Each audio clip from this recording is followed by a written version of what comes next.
Si Jose sa bilangguan. The Joseph the Dreamer Story. Episode 2. Bible Story Series 18. Genesis chapter 39. Mula sa Magandang Balita Biblia. Si Jose at ang asawa ni Potiphar. Dinala nga si Jose sa Ehipto, at do'y ipinagbili siya ng mga Ismaelita kay Potiphar, isang Ehipsyo, na pinuno sa pamahalaan ng Faraon at kapitan ng mga tanod sa palasyo. Sa buong panahon ng paglilingkod ni Jose sa bahay ni Potiphar, ay pinatnubayan siya ni Yahweh. Anumang kanyang gawin ay nagtatagumpay. Napansin ni Potiphar na tinutulungan ni Yahweh si Jose, kaya ginawa niya itong katiwala sa bahay at sa lahat niyang ari-arian. Mula noon, dahil kay Jose ay pinagpala ni Yahweh ang buong sambahayan ni Potiphar pati ang kanyang mga bukirin. Ipinagkatiwala ni Potiphar kay Jose ang lahat, maliban sa pagpili ng kanyang kakainin.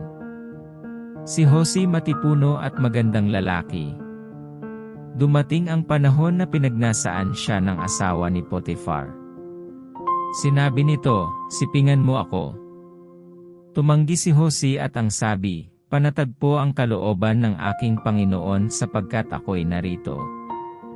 Ginawa niya akong katiwala, at ipinamahala niya sa akin ang lahat sa bahay na ito, maliban sa inyo na kanyang asawa. Hindi ko po magagawa ang ganyan kalaking kataksilan at pagkakasala sa Diyos. Hindi pinapansin ni Jose ang babae, kahit araw-araw itong nakikiusap na sumiping sa kanya. Ngunit isang araw, nasa bahay si Jose upang gampanan ang kanyang tungkulin. Nagkataong wala roon ang ibang mga utusan. Walang ano-ano'y hinablot ng babae ang kanyang balabal at sinabi, "Halika't sipingan mo na ako." Patakbo siyang lumabas, ngunit naiwan ang kanyang balabal sa babae. Sa pangyayaring ito, nagsisigaw ito at tinawag ang mga katulong na lalaki, "Tingnan ninyo. Dinalhan tayo ng asawa ko ng Hebreong ito para hamakin tayo. Sukat ba namang pasukin ako sa aking silid at gusto akong pagsamantalahan? Mabuti na lamang at ako'y nakasigaw." Pagsigaw ko'y kumaripas siya ng takbo, at naiwan sa akin ang kanyang damit. Itinago niya ang balabal ni Jose hanggang sa dumating ang asawa. Sinabi niya rito, "Ang Hebreong dinala mo rito'y bigla na lamang pumasok sa aking silid at gusto akong pagsamantalahan." Nang ako'y sumigaw, kumaripas ng takbo at naiwan sa akin ang kanyang balabal. Nagalit si Potiphar nang marinig ang sinabi ng asawa, kaya't ipinahuli niya si Jose at isinama sa mga bilanggong tauhan ng Faraon. Ngunit si Jose ay hindi pinabayaan ni Yahweh. Ang bantay ng bilangguan ay naging napakabait sa kanya. Si Jose ay ginawa niyang tagapamahala ng lahat ng mga bilanggo, at siya ang tanging nagpapasya kung ano ang gagawin sa loob ng bilangguan.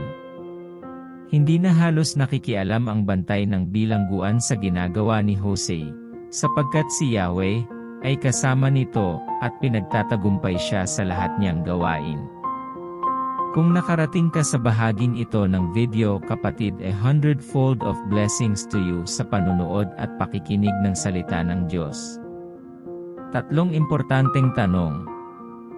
1. Kanino ipinagbili si Jose ng mga Ismaelita?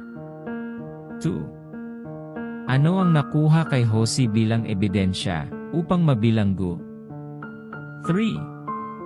Ano ang naging katungkulan ni Jose sa bilangguan? Comment your answer down below. Paki-comment na din kung hanggang saan nakarating ang video na ito. Don't forget to subscribe, like, and hit the notification bell for you to get updated on the next video. Thank you for watching and hearing the Word of God. Stay blessed and stay connected in the presence of the Lord.